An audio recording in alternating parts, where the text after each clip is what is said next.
کہہ دو کہ اے نادانو، تو کیا تم مجھ سے یہ کہتے ہو کہ میں غیر اللہ کی پرستش کرنے لگوں؟ اور اے پیغمبر، تمہاری طرف اور ان پیغمبروں کی طرف جو تم سے پہلے ہو چکے ہیں یہی وہی بھیجی گئی ہے کہ اگر تم نے شرک کیا تو تمہارے اعمال برباد ہو جائیں گے اور تم نقصان اٹھانے والوں میں ہو جاؤ گے، بلکہ اللہ ہی کی عبادت کرو اور شکر گزاروں میں رہو۔ اور انہوں نے اللہ کی قدر شناسی جیسی کرنی چاہیے تھی نہیں کی۔ اور قیامت کے دن تمام زمین اس کی مٹھی میں ہوگی اور آسمان اس کے داہنے ہاتھ میں لپٹے ہوئے ہوں گے، اور وہ ان لوگوں کے شرک سے پاک ہے، بلند و برتر ہے۔ اور جب سور پھونکا جائے گا تو جو لوگ آسمانوں میں ہیں اور جو زمین میں ہیں سب بے ہوش ہو کر گر پڑیں گے مگر وہ جس کو اللہ چاہے۔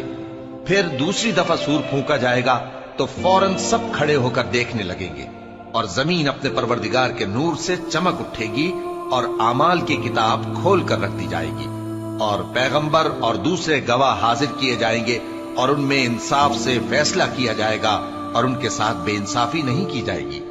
اور جس شخص نے جو عمل کیا ہوگا اس کو اس کا پورا پورا بدلہ مل جائے گا، اور جو کچھ یہ کرتے ہیں اس کو سب کی خبر ہے۔ اور کافر گروہ گروہ کر کے جہنم کی طرف ہانکے جائیں گے، یہاں تک کہ جب وہ اس کے پاس پہنچ جائیں گے تو اس کے دروازے کھول دیے جائیں گے،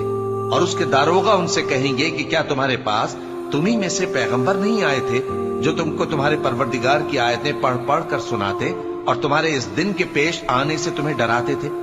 وہ کہیں گے کیوں نہیں،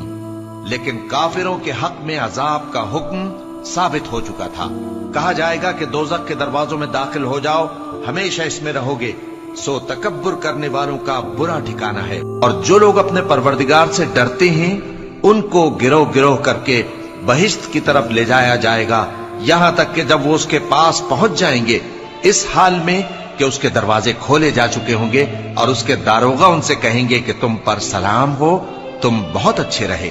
اب اس میں ہمیشہ کے لیے داخل ہو جاؤ۔ اور وہ کہیں گے کہ اللہ کا شکر ہے جس نے اپنے وعدے کو ہم سے سچا کر دیا اور ہم کو اس زمین کا وارث بنا دیا،